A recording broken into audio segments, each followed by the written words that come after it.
자, 오늘 우리가 살펴볼 소아시아 7교회 중에 에서, 버, 두, 사대 교회입니다. 5번째 교회지요.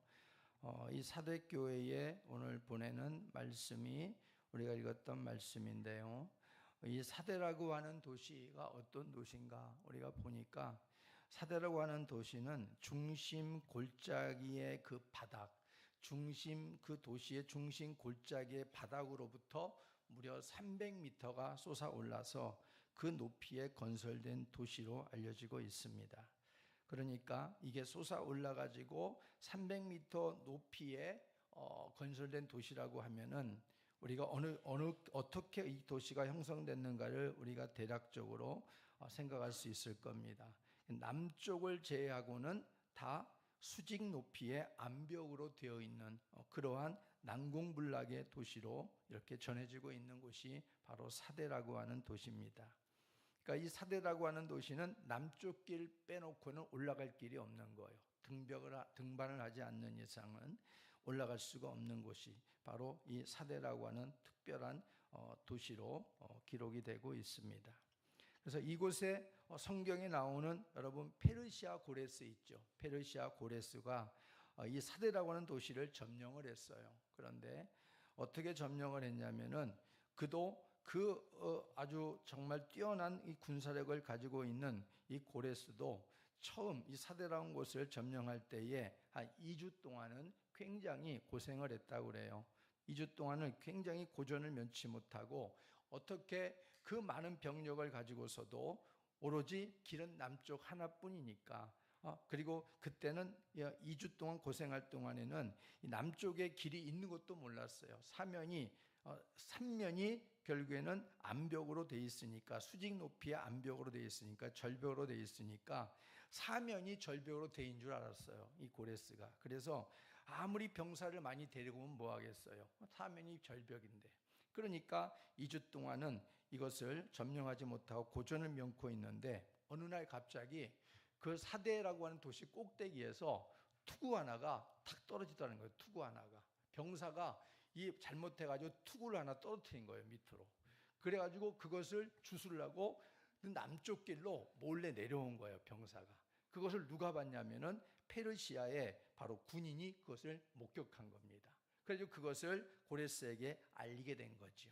그래가지고 이 사대라고 하는 도시는 사면이 절벽이 아니라 삼면이 절벽이구나. 남쪽이라고 하는 곳은 이게 올라갈 길이 있구나. 이것을 이제 발견하게 된 거죠. 그래가지고 야음을 틈타가지고 결국에는 이 성을 남쪽 길을 통해 가지고 성을 함락시켰다고 이렇게 전해지고 있는 도시입니다. 이 사대라고 하는 도시는 경제적으로는 굉장히 또 부유한 도시로 알려져 있는 이런 도시라고 할 수 있습니다. 그런데 오늘 그 사대교회에 그 도시에 있는 사대교회에 오늘 사자에게 편지하는 바로 오늘 그 교회에 대한 내용이 나오고 있습니다. 먼저 우리가 살펴볼 이 사대교회를 방문하시는 주님의 모습을 보면요. 오늘 1절 말씀 한번 다시 읽어보겠습니다. 시작. 사대교회 사자에게 편지하라. 하나님의 7영과 7뼈를 가지신 이가 이르시되 내가 내 행위를 아노니 내가 살았다 하는 이름은 가졌으나 죽은 자로다 그랬어요. 1절에 보면 사대교회를 방문하시는 주님의 모습은 어떤 모습인가요? 하나님의 7영과 7뼈를 가지시니 이렇게 주님의 모습을 표현해 주고 있습니다. 우리가 계시록 1장 20절에 에베소 교회를 향해서 우리가 보았듯이 그 에베소 교회에 나타나지는 주님의 방문하는 모습을 우리가 보았는데요.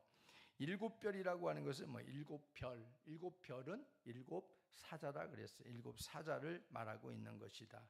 그래서 별이라고 하는 것은 사자, 주의 종을 말하고 있는 건데요.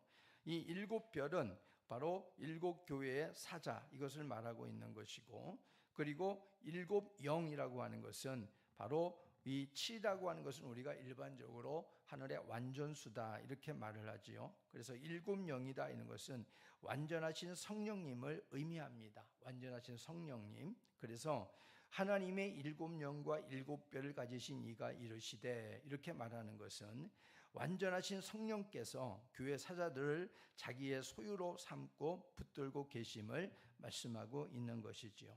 그래서 사대교회를 방문하시는 예수님의 모습은 교회를 주관하시고 그리고 주의 종을 붙들고 계시고 소유로 삼고 계시고 거룩하고 완전하신 영으로 바로 이렇게 방문하고 계시는 예수님의 모습을 표현해주고 있는 것입니다.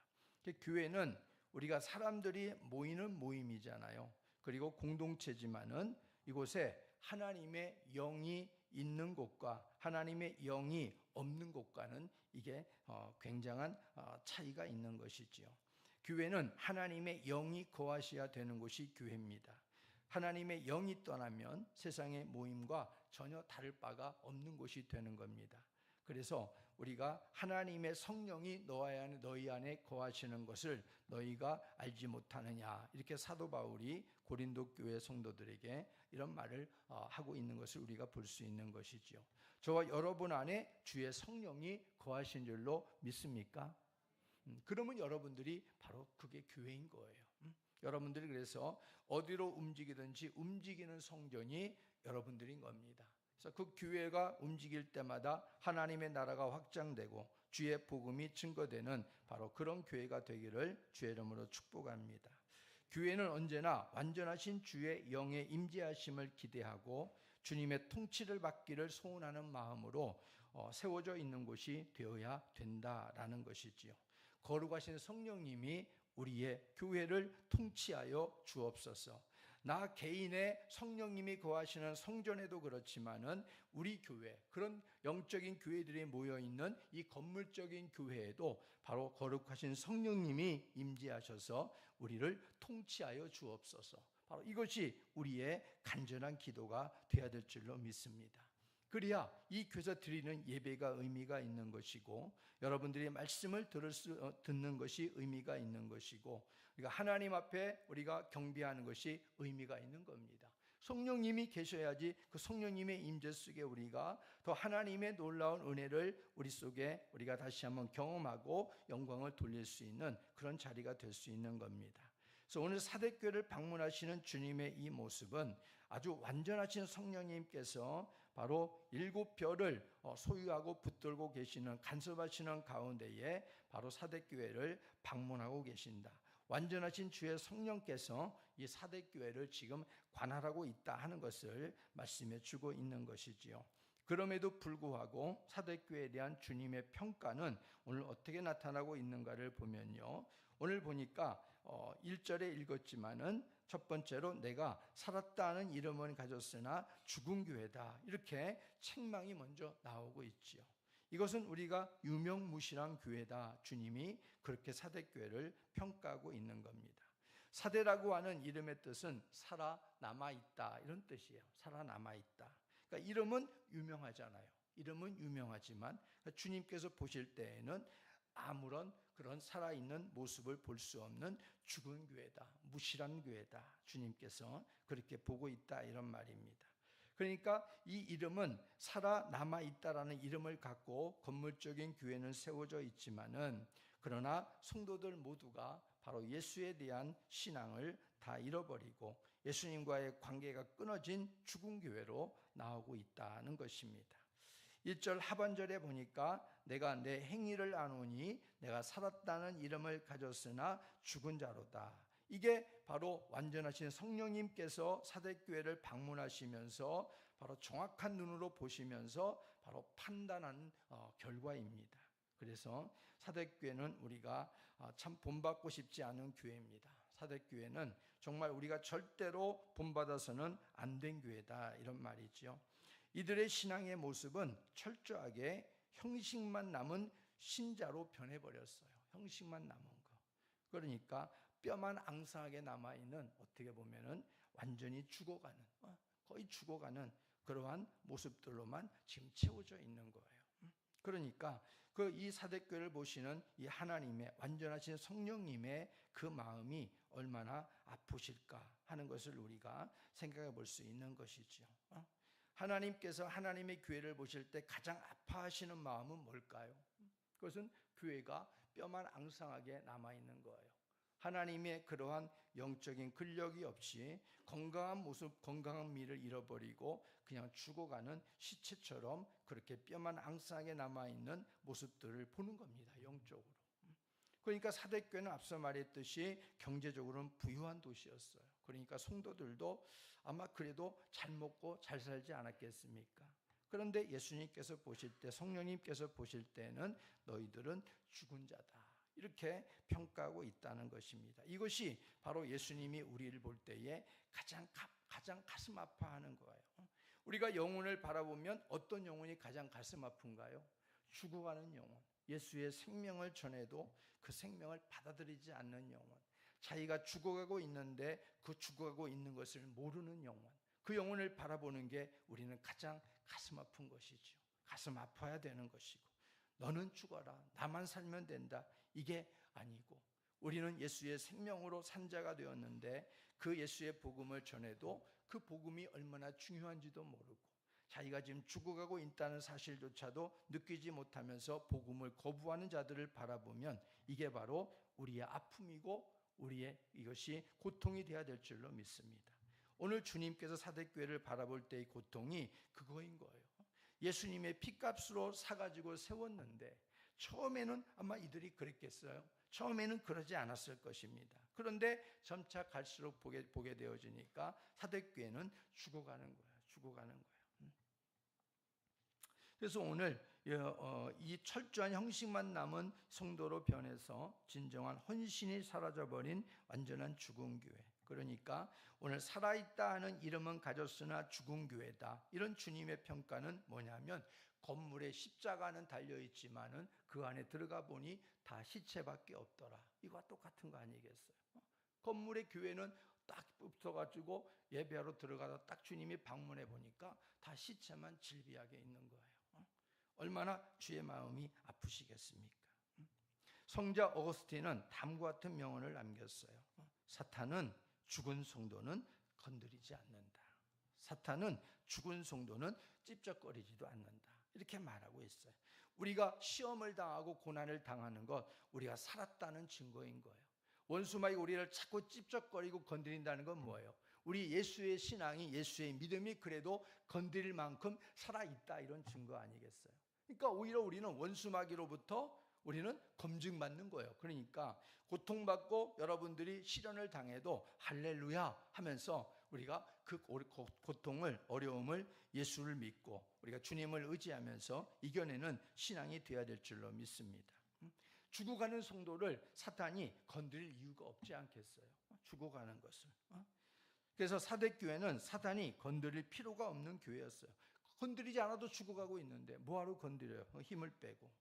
영적으로 생동감이 사라지고 있고 공허한 예배와 가르침만이 있었던 교회, 그 교회 생명의 위협이나 이단의 유혹은 필요조차도 없었던 교회다, 이런 말이죠.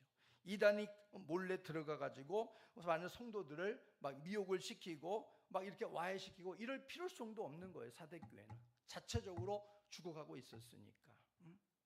여러분, 교회는 자고로 디나미스의 능력이 있는 교회가 돼야 될 줄로 믿습니다. 디나미스라는 게 뭐냐면 하나님의 권능이에요. 권능, 디나미스. 이 디나미스에서 두 가지 단어가 파생이 됩니다. 하나는 다이나마이트, 또 하나는 다이나믹. 이 두 단어가 디나미스에서 파견. 그래서 여기서 우리 다이나마이트가 뭐예요? 바위 같은 것들, 가로막고 있는 바위 같은 것들을 다이나마이트에 구멍을 뚫고 다이나마이트를 집어넣어가지고 폭파시키면 어떻게 돼요? 그 엄청난 바위가 다 산산이 부서져 버리잖아요. 길을 만들어 버리잖아요. 그게 다이나마이트의 능력 아닙니까? 위력 아니겠어요? 두나미스는 뭐냐면 그런 그 힘이 있다, 그런 권능이 있다라는 겁니다. 다이나믹한 우리가 그런 이 단어의 의미는 역동성이 있다.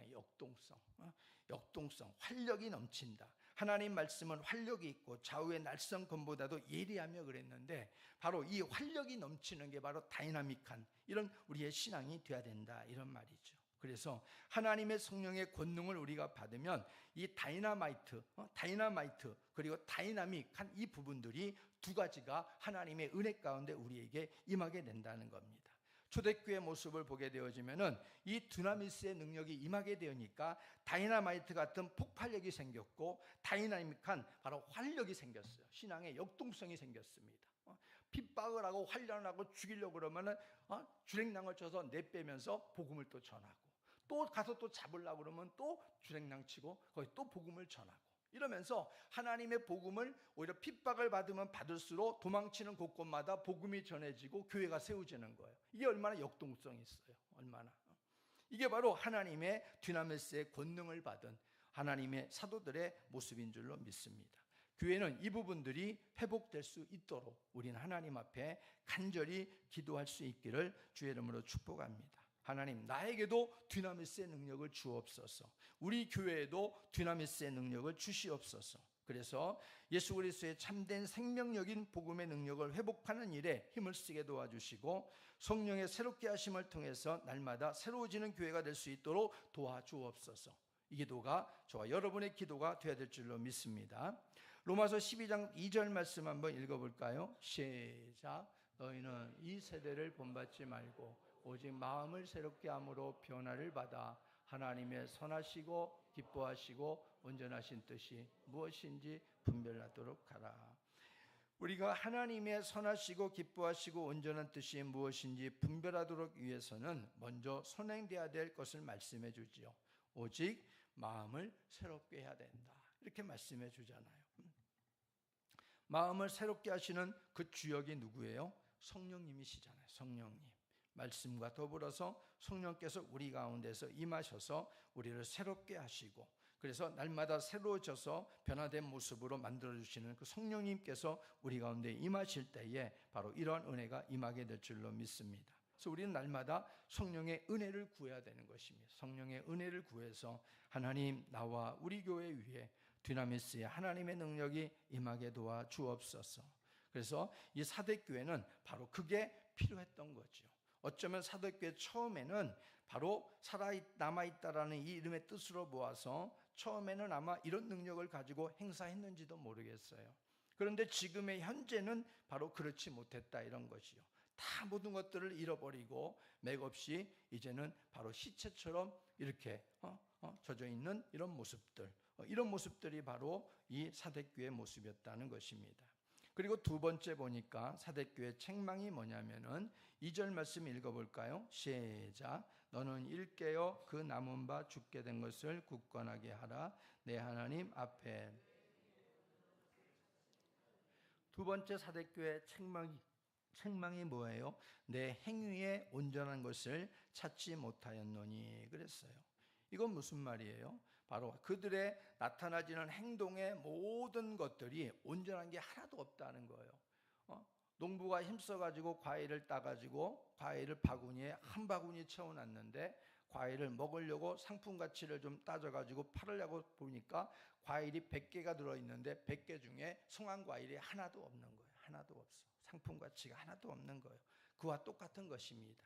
주님께서, 그 완전하신 성령님께서 사대교회 행위를 살펴보게 되어지니까 온전한 것이 하나도 없는 거예요. 행위에 온전한 것이 없는 거예요. 그래서 우리는 바로 이러한 부분들을 보면 사대교회가 얼마만큼의 모습으로 신앙에 무너져 있는가, 이것을 우리가 가늠해 볼 수 있다라는 것이죠. 우리가 에베소 4장 13절 말씀 한번 먼저 볼까요? 시작. 우리가 다 하나님의 아들을 믿는 것과 아는 일에 하나가 되어 온전한 사람을 이루어 그리스도의 장성한 분량에 충만한 데까지 이르리니. 이것은 그리스도인들, 신앙인들의 어떻게 보면은 그 신앙의 목표가 되어지는 거죠. 그리스도의 장성한 분량에 충만한 데까지 이르는 게 우리들의 목표인 거지요. 하나님을 아는 일, 또 하나님의 아들을 믿는 것, 그 아들을 아는 것, 이것이 하나가 되어지는 것이지요.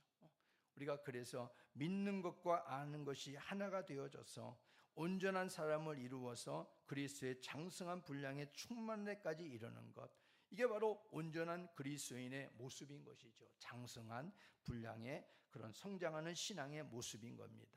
이런 수준에 도달해야 되는데 사대교회는 하나님께서 원하시는 이 수준에 도달하지 못했다, 이것을 보여주고 있어요. 우리가 교회라고 하는 것은요, 우리들의 수준이 아니에요. 우리들의 수준이 아니라 주님의 기대에 미치도록 힘써야 되는 그러한 수준에 우리가 머물러야 된다. 이것을 잊지 말아야 돼요.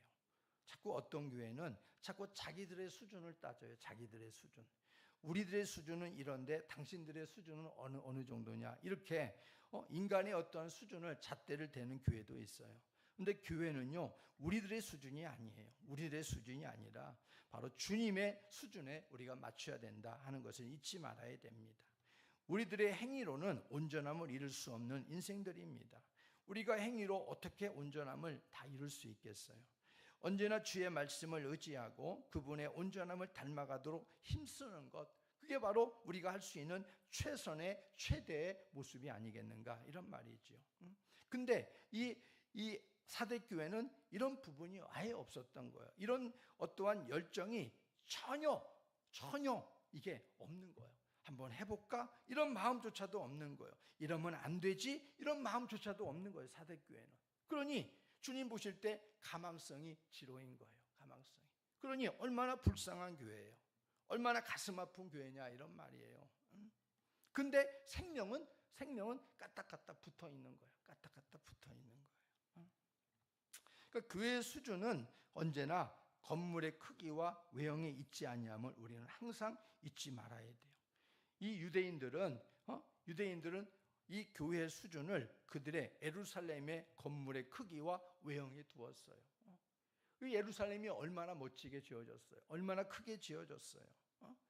3대 절기를 맞이해서 예루살렘으로 많이 흩어진 그런 디아스포라의 그런 유대인들이 거기에 3대 절기를 지키기 위해서 한 번씩 우르르 몰려오면 얼마나 많은 사람들이 거기에서 거기 예배를 드리냔 말이에요. 그 어마어마한 그 예루살렘 교회, 그리고 예루살렘 교회가 보통 지어졌냐, 이런 말이에요. 벽돌 사이사이마다 다 금을 넣어가지고 금으로 반짝반짝하게 지어졌어요. 그 안에 들어가면 막 그냥 광채가 나죠. 광채가 나. 그러니까 그걸 보면서 그들은 자부심을 느낀 거예요. 야, 우리가 섬기는 이 예루살렘 교회를 봐라. 처음에는 예루살렘 성전에 계시는 하나님을 지향했던 그들이 점점점 이게 눈길이 바뀌는 거예요. 어디로? 건물의 외형으로 바뀌는 거예요. 건물의 외형으로. 봐라, 우리 예루살렘 교회 봐라, 성전 봐라, 이 정도는 돼야지, 막 이러면서. 예수님께서 뭐라고 그랬어요? 그러한 예수님의 그 시대에 그들의 타락한 신앙의 모습을 보면서 예루살렘아, 예루살렘아, 암탉이 그 병아리 새끼를 날개에 품은 것처럼 내가 너희를 품으려 한 일이 몇 번이나 되더냐. 그러나 너희들이 나를 원하지 아니했다 하면서 예루살렘의 멸망을 예수님께서 예언하시면서 가슴 아파하시며 눈물을 흘리셨던 분이 예수님이십니다. 우리는 그래서 외형적인 이 건물의 크기가 우리의 수준이 되면 안 돼요.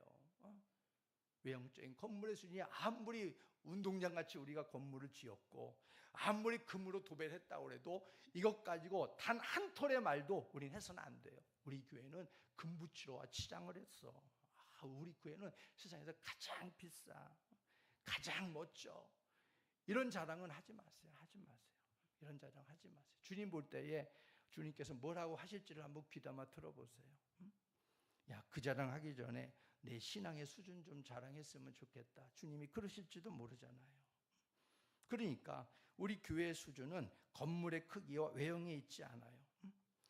우리가 중요한 게 뭐예요? 주님이 기꺼이 주님께서 기뻐하시는 게 뭐예요? 에베소 교회에서 주님께서 보시는 교회의 진정한 의미와 본질이 어디에 있어요?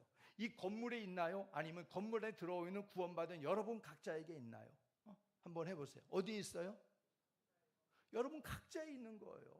그게 교회란 말이에요. 사실 에베소 교회에서 말하고 있는 교회는요, 바로 여러분이에요. 여러분. 그러니 여러분이 예수 그리스도와 관계 속에서 구원받은 하나님의 구원의 확신을 가지고 구원받은 하나님의 자녀로 되어 있지 않는다면 이게 큰일인 거예요. 정말 큰일인 거예요. 큰일인 거예요. 주님이 가장 귀하게 보시는 것은 그것이기 때문에. 그러니까 어떻게 보면요, 우리가 그냥 천막을 쳐놓고 예배할 수 있는 공간만 있고 여러분들이 구원받은 확신을 가지고 하나님 앞에 막 행복하게 모이고 찬양하고 기뻐하고 하나님 앞에 영광을 돌리고 맡겨진 일들을 감당하고 그러면 그것보다 더 행복한 것이 없는 거예요. 사실은 그것이 비피할 수 있고 그것보다 행복한 게 없는 거예요. 근데 한국 교회가 왜 타락했냐면 자꾸 한국 교회도 예루살렘 교회처럼 유대인들처럼 건물에 자꾸 신경을 쓰는 거예요. 건물에. 우리가 좋은 건물 짓고 그 안에서 하나님이 함께 하시고 더 많은 일들을 하면 얼마나 좋겠어요. 교회를 우리가 허락하신 것은 뭐예요? 하나님의 영적인 교회를 만들려고 허락하신 거 아니겠어요? 이 교회를 하나님의 아가페 교회보다도 하나님께서 우리가 힘든 가운데 이것을 허락하신 이유는 뭘까요? 뭐예요? 시작. 영혼을 살리라고 하는 거 아니에요? 영혼을 살리라고. 그것밖에 뭐가 더 있겠어요? 하나님께서 정말 우리에게 바라시는 게 뭐가 있겠어요? 없는 우리를 통해서 하나님께서 이렇게 기적 같은 일 베풀어 주었다 그러면 하나님은 그 마음 하나뿐이 아니겠어요? 여기를 통해서 허락해 줄 테니까 영혼들을 제발 좀 살려라. 내 주변에 믿지 않는 내 가정부터 시작해서 내 주변에 있는 영혼들을 좀 살려다오. 주님의 그 애타는 마음이 담겨져 있지 않겠습니까? 그러니까 우리는 이 건물의 이러한 외형을 보지 말고 바로 주님께서 원하시는 그 관심에 우리의 관심도 꽂혀질 수 있기를 바라고, 더 우리가 한 영혼을 구원하는 데 열심을 내는 우리 교회가 되기를 주의 이름으로 축복합니다. 우리는 교회의 수준이라는 것은요, 바로 그 안에 있는 성도들의 신앙 수준이 곧 교회 수준인 것입니다. 그렇다면 성도의 수준은 어때야 됩니까? 그리스도를 배우고 아는 일과 그리스도에 대해서 믿는 일에 하나가 되어진, 그래서 온전한 사람을 이루고 그리스도의 장성한 믿음의 분량에까지 자라가야 된다. 바로 그것이 바로 교회 수준이 되어야 된다 하는 것이지요.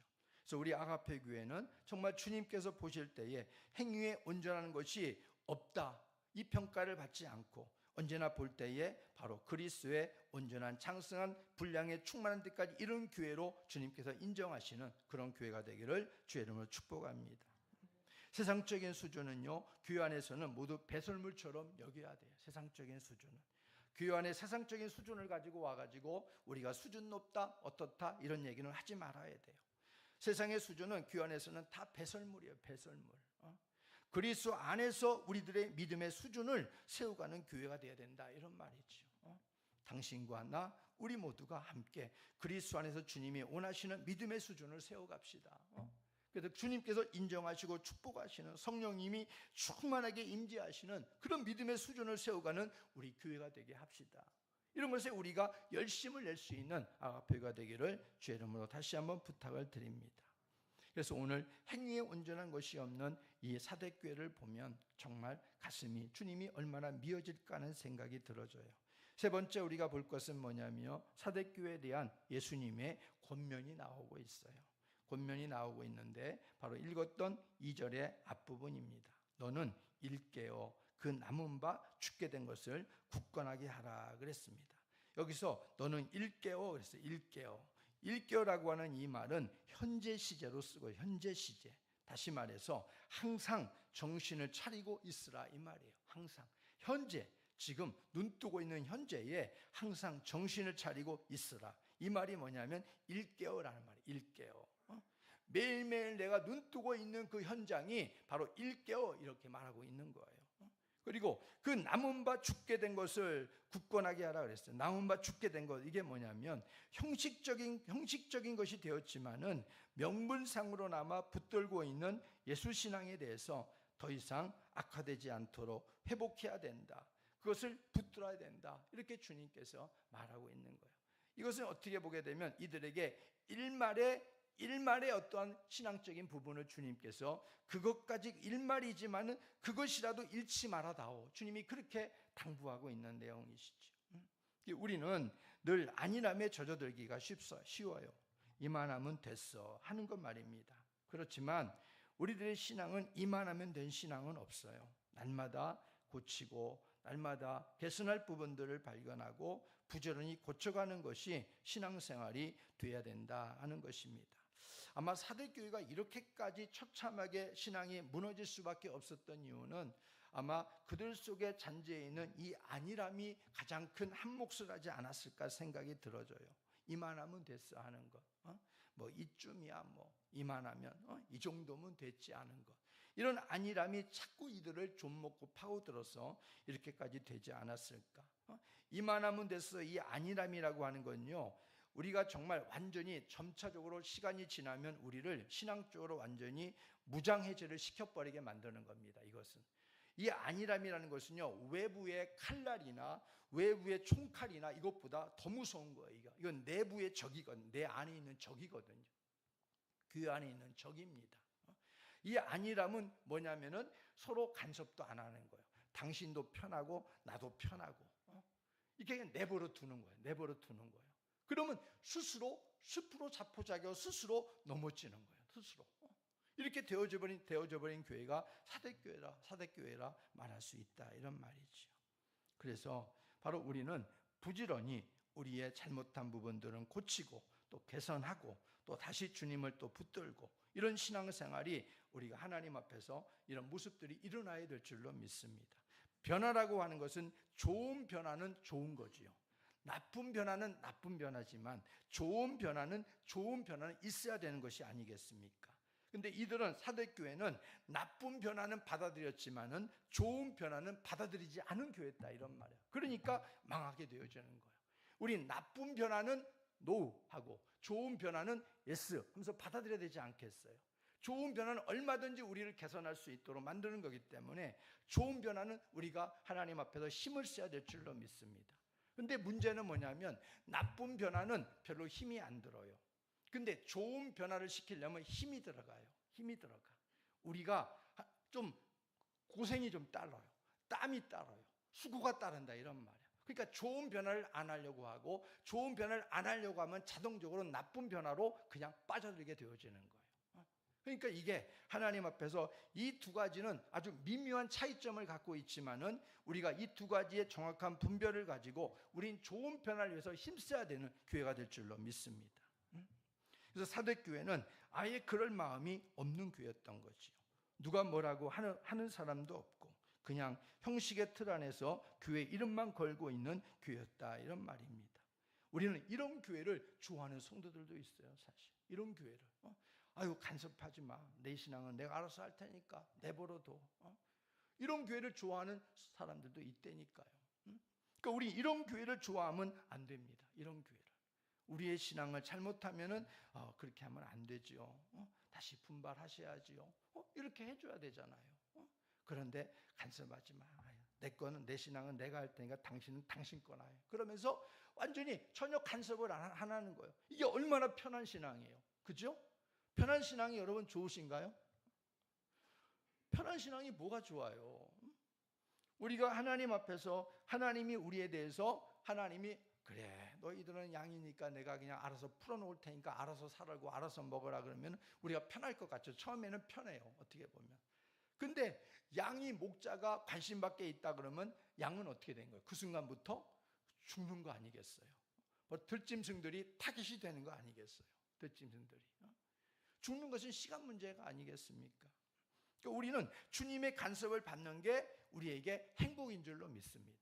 내가 잘못하면 주님이 와서 한번 채찍을 한번 때려주시고, 내가 잘못된 길 걸어가면 지팡이를 와서 확 끌어주시고, 내가 하나님 앞에 어긋나게 살면 하나님께서 충격파를 한번 팍 보내주시고, 그래서 정신 차리게 만들어주시고, 이게 우리가 뭐냐면 이게 행복한 거예요. 행복한 신앙생활. 이걸 우리는 하나님 앞에 기뻐하며 감사해야 될 줄로 믿습니다. 그래서 우리는 이 사대교회 같은 이런 모습의 교회를 절대 좋아하면 안 돼요. 절대 좋아하면 안 되고, 이것은 함께 죽는 거예요. 함께. 그래서 사대교회의 이 모습을 보면 바로 예수님의 이 권면에서 얼마나 답답하시면은 그 조그만 남아있는 그 가망성마저도 나는 너희가 그것이라도 좀 일깨워서 되살렸으면 좋겠다, 주님이 그렇게 말씀하고 계시잖아요. 그리고 네 번째, 사대교회 회복의 방법을 주님이 알려줍니다. 3절 말씀 시작. 그러므로 내가 어떻게 받았으며 어떻게 들었는지 생각하고 지켜 회개하라. 만일 일깨지 아니하면 내가 도둑같이 이러리니 어느 때 내게 이르는지 내가 알지 못하리라. 3절의 이 말씀은 예수님께서 바로 세 가지로 말씀해 줍니다. 회복의 방법을. 첫 번째는 어떻게 받았느냐, 어떻게 받았는가를 너희가 한번 돌아보아라, 이 말이에요. 어떻게 받았는가, 과거에 받아들였던 복음의 모습이 현재 와서도 그대로 있는지 살펴보아라, 이 말인 것이죠. 그리고 또 두 번째는 어떻게 들었는지 한번 돌아보아라 하는 거예요. 과거 어느 한 시점에서 분명히 이 복음을 들었을 것인데 근데 그 한 시점에 들었던 명확히 들었는지에 대해서 한번 생각해 보라는 것이죠. 어디 도대체 틀어졌는지, 복음을 어떻게 들었길래 너희가 지금 이렇게까지 되었는지를 한번 되돌아보아라 라고 말씀해 주고 있는 거예요.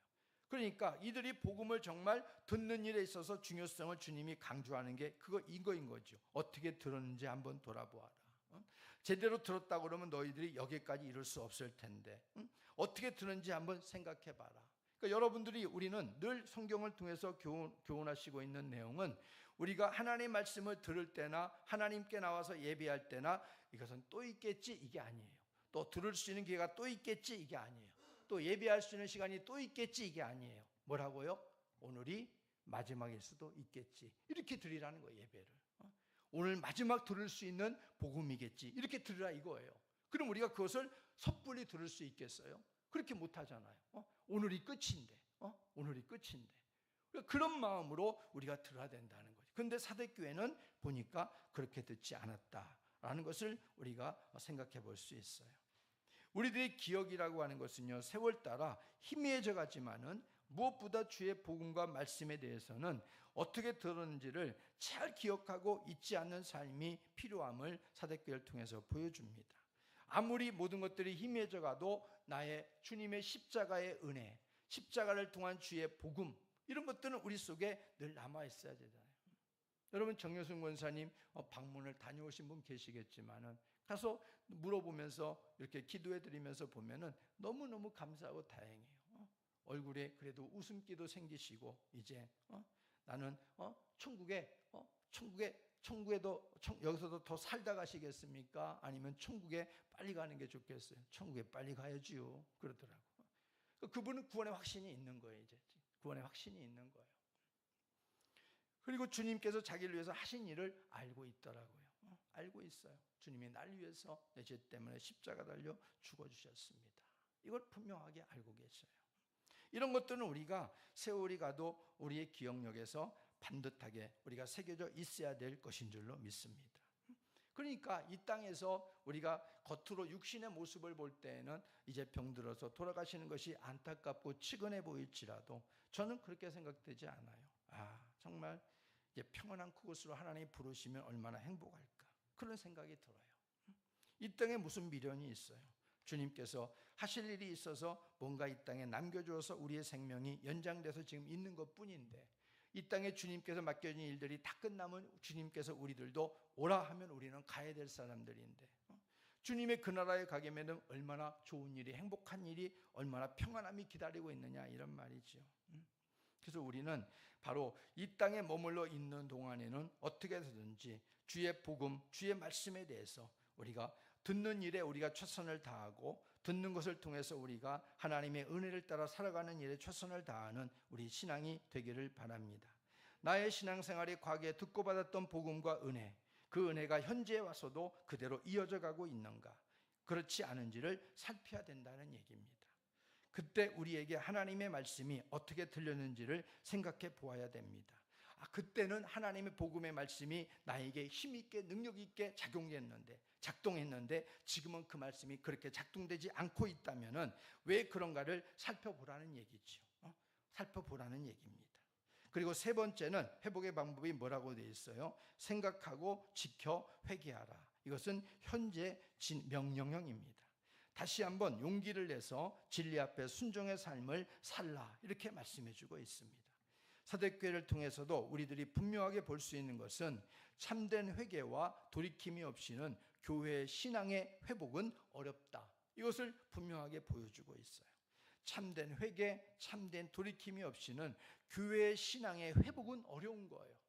이 사대교회에 지금 아주 중요한 말씀을 하고 있는 거예요. 생각하고 지켜 회개하라, 돌이키라는 거예요. 현재 명령형이에요. 현재 명령형.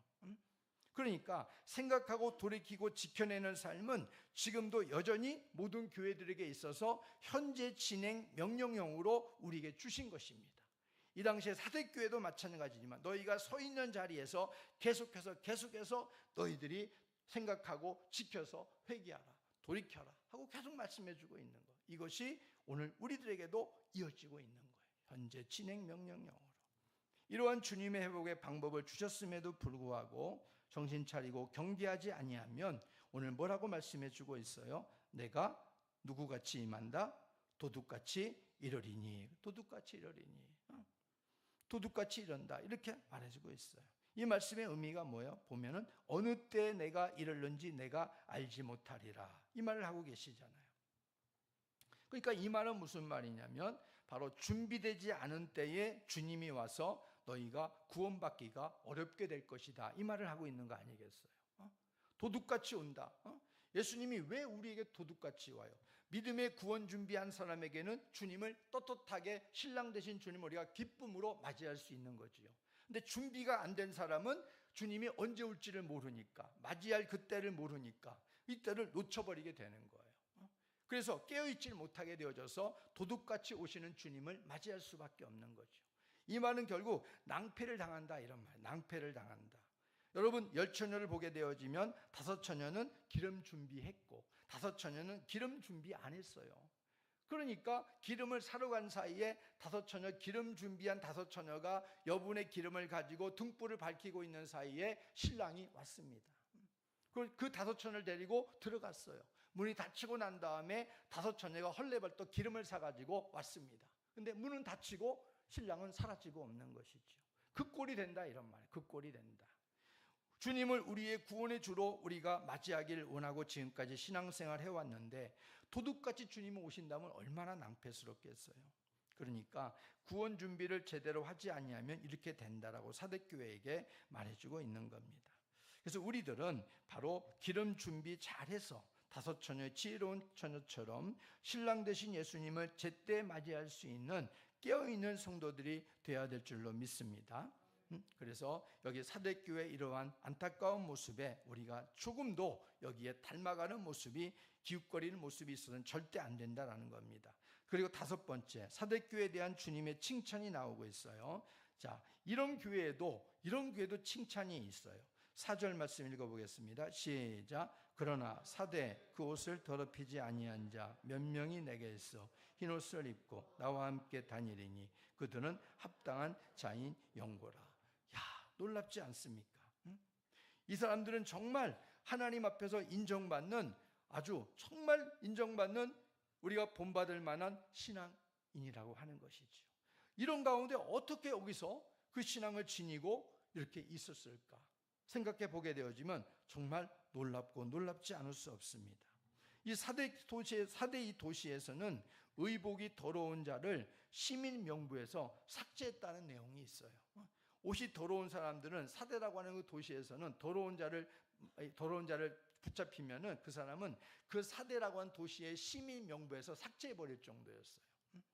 그런데 오늘 그러한 풍속에 따라 가지고 예수님께서 4절에 이 말씀을 하고 있는 거예요. 사대 그 옷을 더럽히지 아니한 자 몇 명이 내게 있어. 이 말은 결국 뭐냐면 옷을 더럽히지 아니한 자는 그리스도와의 관계에서 순결함과 믿음의 정절을 지킨 사람을 말하는 것이죠. 다행스럽게도 사대교회도 세상적인 유혹에도 물들지 않았고 그리스도에 대한 믿음과 사랑도 변치 않고 살아가는 존귀한 성도들이 몇 명이 있었다 이런 말이죠. 이들이 남은 자들인 거죠. 이들이 이긴 자들인 겁니다. 사대교회 뭐라고 말해요? 이기는 자에게는 이렇게 말해주고 있잖아요. 똑같이 바로 이들이 이긴 자고 이들이 남은 자인 거예요. 주님 볼 때에. 그러니까 우리는 바로 이들이 뒤를 쫓아가는 이러한 믿음의 후손들이 되어야 될 줄로 믿습니다.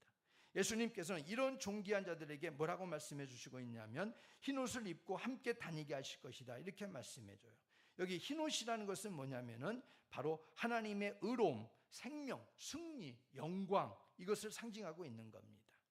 믿음으로 승리했으니 바로 하나님께서 그에게 이 승리자로 주님께서 하나님이 그들을 높여주시겠다는 거예요. 참된 생명을 부여주시겠다는 것입니다.